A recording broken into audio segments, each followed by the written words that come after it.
E quem também está dando o seu bom dia é a doutora Carolina Marrone. Bom dia, doutora. Bom dia, Tony. Bom dia, Marquinhos. Bom dia, ouvintes. Bom dia. Mês de setembro finalizando, e o que a senhora preparou para esta terça-feira? Vamos falar um pouquinho. Eu falei que a gente vai filosofar hoje um pouquinho, né? E para filosofar eu gosto de trazer exemplos, porque às vezes parece tão complexo, né? E não é algo tão complexo assim. Quem é que não filosofa, filosofeia durante os dias? Já que a palavra não veio. Né? Tem hora que dá uns brancos, né? Filosofa, né? É filosofa, tá certo.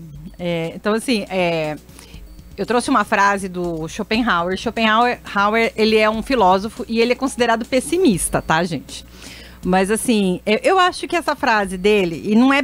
Assim, eu já achei várias versões da frase, então eu vou trazer a versão que eu me identifiquei mais. É o que eu achei mais simples, né? Que diz o seguinte: a vida é uma constante oscilação entre a ânsia de ter e o tédio de possuir. Né? Então, o Schopenhauer, ele compara a nossa vida a um pêndulo, né, que fica oscilando de um lado para o outro. Então, ora a gente deseja, ora a gente fica entediado, né? Então, assim, a nossa vida, ela é muito baseada, segundo Schopenhauer, né, no que a gente não tem. Na ânsia de ter, de adquirir, de conseguir. E a gente não está falando só de bens materiais, não. A gente pode estar falando de reconhecimento, a gente pode estar falando de um emprego, mas pode sim estar falando de algumas coisas. Eu lembro que o meu pai um dia, eu era adolescente, ele comentou, ele falou assim: quando eu casei com a sua mãe, o meu sonho era ter, eu não vou lembrar, era um carro X. Depois eu queria ter um Jeep. E aí depois, então assim, aquilo vai numa crescente. Acho que na época do seu pai, acho que era um Del Rey. Ai, não. Até teve o Del Rey. Teve o Del Rey mesmo, mas eu acho que não era. Era antes, sabe? Assim, era antes do Del Rey. Uma variante. Tipo uma Brasília, talvez, Brasília, né? Então, assim, era o sonho dele, né? Porque a ideia era, eu quero um carro. E aí, depois que você adquire esse carro, eu quero outro carro. E isso vale para uma série de situações, né? Não sei se vocês já observaram que às vezes a gente quer tanto algo, e aí quando a gente consegue aquele algo, a gente olha e fala assim: nossa, tudo isso? É isso, né? É isso. O que eu vou fazer com isso agora? O que eu faço com isso agora? Né, tem um amigo nosso que sempre fala, e eu não lembro, ele falou de quem é a citação, eu não vou lembrar. Então todos nós temos um pouquinho de Schopenhauer. Temos um pouquinho de Schopenhauer, né? Um amigo nosso, ele sempre fala assim: cuidado com os seus desejos. Né? E é uma citação de alguém, eu não vou lembrar de quem é. E eu brinco e falo assim: gente, é muito difícil a gente não desejar, né? Porque o desejo, ele tem muito a ver com a privação, com eu não ter aquilo. Quando há uma saciação, né, quando eu tô satisfeita, vamos lá, se me oferecem água e eu não estou com sede, né? Eu não caminhei no sol, eu não comi uma comida muito salgada, a água não é interessante. Agora, nossa, eu tava trabalhando e ou vim caminhando. Nossa, um copo de água, ele é uma dádiva, né? Tomei um copo de água, tomei 2 copos de água. Gente do céu, me oferece o 3º copo de água, eu falo, pelo amor, né? Não quero mais água. Então, aquilo que num momento é muito desejável, no outro pode não ser, né? Por exemplo, a presença de alguém. Quando alguém tá ausente, a gente pode desejar muito a presença daquela pessoa.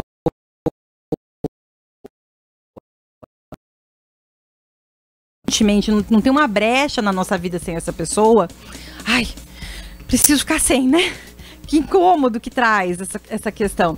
Então, assim, o que eu acho que é legal a gente parar para pensar é o quanto a nossa vida, ela é moldada justamente por isso, pela privação e pela satisfação, né? Então, eu não tenho, eu desejo, né? Se eu tenho e eu tenho aquilo de uma maneira abundante, aquilo acaba perdendo um pouco o valor, né? E aí a gente entra na questão dos reforçadores, né? Então, aquilo que pra gente... Agora vamos falar um pouquinho de psicologia, sair da filosofia, né? Então, por que algumas coisas nos mobilizam tanto e tem um valor tão grande pra gente? Muitas vezes porque a gente está sem aquilo, né? E porque aquilo, de alguma maneira, traz uma certa satisfação. Mas quando eu já estou satisfeito, quando eu já experimentei aquilo, ou já tive aquilo na quantidade que eu preciso, é comum que aquilo acabe me causando até certo tédio e que eu busque algo novo, né? E muitas pessoas acabam levando isso para as relações pessoais também, né? Então, e elas acabam entendendo que amar é desejar o inacessível. E aí a gente vê aquelas pessoas se relacionando com outras pessoas, se relacionando não, né? Tentando se relacionar com pessoas que não têm a mesma disponibilidade, que não estão na mesma vibe, que não têm o mesmo interesse. A gente acaba observando isso em relação a empregos, cargos. Eu lembro que, assim, quando eu prestava concurso público, gente, eu ficava numa expectativa para passar no concurso. Juro, eu passava no concurso, eu dava 3 pulinhos de felicidade, parecia que eu ia explodir naquele momento. Sei lá, quanto tempo depois, não demorava, aquilo deixava de ser tão importante, porque eu já tinha conquistado, eu já sabia que aquilo que eu não tinha, que não era só a vaga, era a comprovação de que eu podia, né, já tinha acontecido. Então, perdia, ficava efêmero para mim. E eu acho que com todo mundo, de alguma maneira, isso acaba acontecendo. Qual é a reflexão que eu gostaria de trazer pra gente hoje, né, nessa terça-feira? Será que a gente pode amar aquilo que a gente tem? Ou a gente só vai amar aquilo que a gente deseja? E por que eu tô trazendo essa reflexão pra gente? Porque eu cada vez mais eu vejo nos meus consultórios pessoas desejando muito aquilo que não podem ter, né? Achando que o que elas vão encontrar é muito melhor.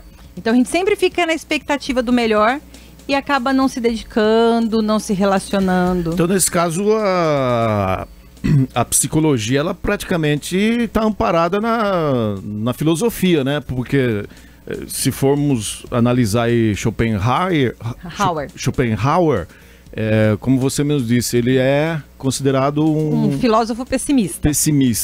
Então, isso. As pessoas, como você mesmo disse, né, às vezes consegue determinadas coisas e acaba se enjoando de repente, né, de uma hora para outra, e já busca outros momentos para ver se consegue se satisfazer. Exatamente, né? Então, assim, eu tô instável. Ai, tô cansada de ficar trocando de relacionamento. Eu só fico. Eu quero um relacionamento estável, eu quero um relacionamento sério. Ah, pronto, eu consigo um relacionamento sério, ou eu tô casada há um certo tempo. Nossa, mas que chato que é isso, né? Bom mesmo é estar solteira e ir pra festa. E ela não analisa que se ela vai arrumar uma outra situação que vai ser parecida, vai ser igual? E aí... Exatamente, aí é que tá, né? A gente, quando a gente tá satisfeito, a gente às vezes deixa de fazer essa avaliação. E a proposta da reflexão é justamente essa: é trazer pra gente, assim, que formas a gente tem de manter o interesse por aquilo que a gente já tem, né? Então, vamos pensar, a clínica minha, que eu queria tanto a clínica e tal.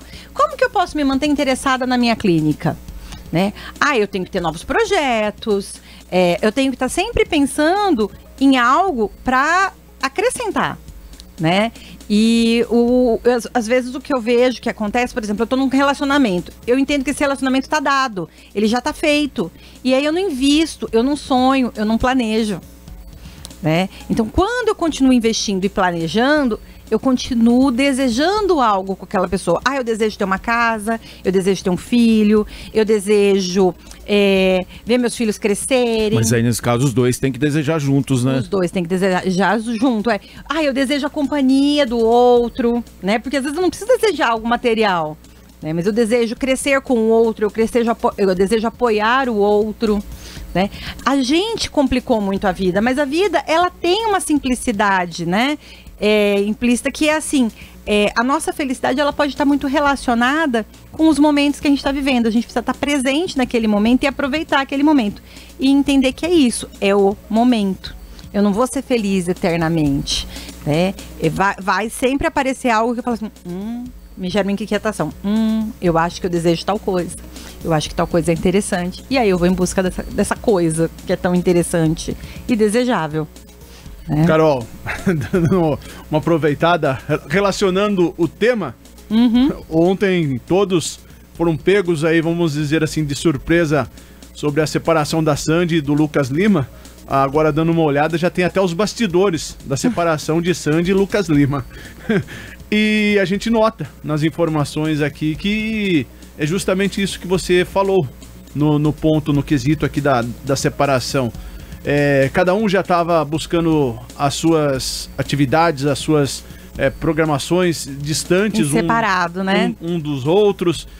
Tanto é que o Lucas, ele chegou aí no Detal sozinho, nem se aproximou do sogro e da sogra e do cunhado, que estavam também no mesmo dia. Então, algumas coisas que já estavam, como podemos dizer, já não tinha mais aquela vontade de fazer algo juntos, né? Eu acredito que no Detal já era assim, aquilo ali já era o fim, né? Então, assim, porque tá muito próximo agora do anúncio do término do relacionamento. Mas antes disso, provavelmente aconteceram outras situações em que eles caminharam, né, para lá dos opostos. E eu já vi casais que se separam e que com o passar do tempo se dão conta de que eles estavam bem juntos, né?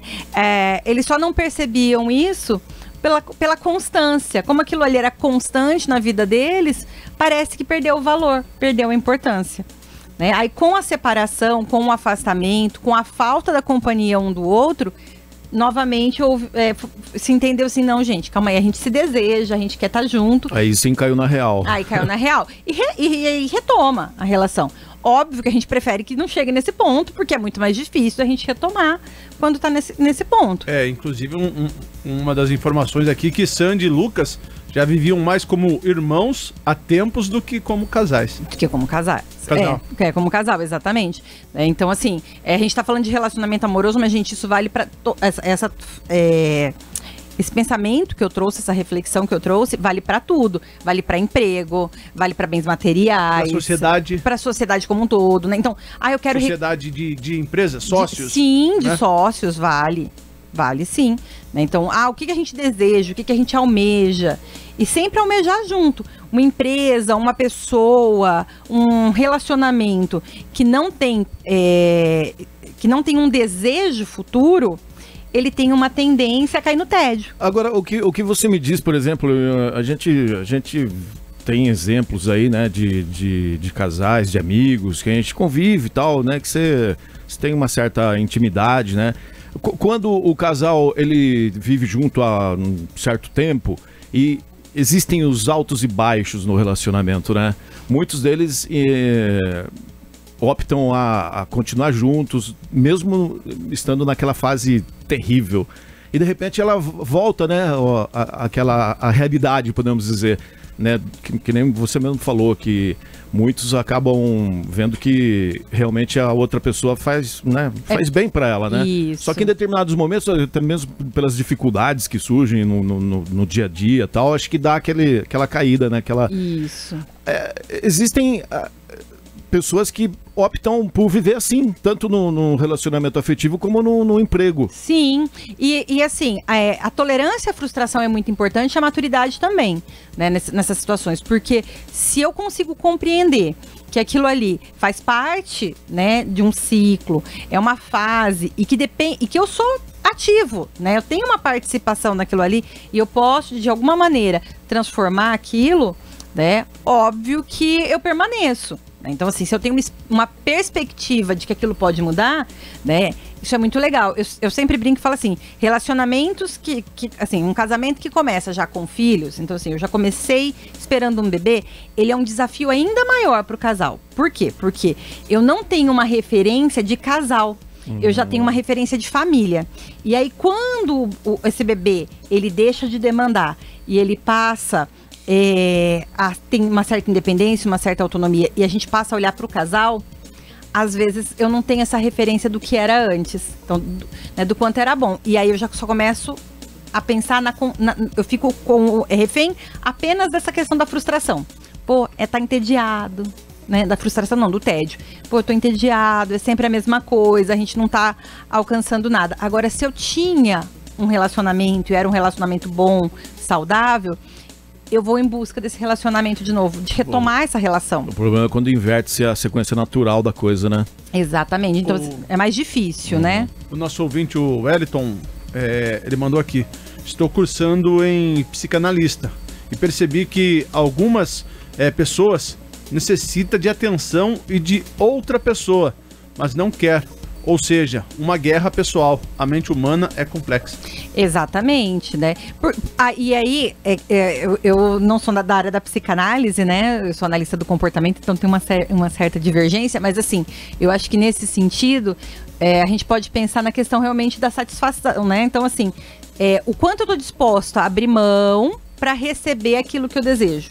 Então, quão valioso é a companhia, a atenção, né? Que justifique eu abrir mão da minha individualidade, da minha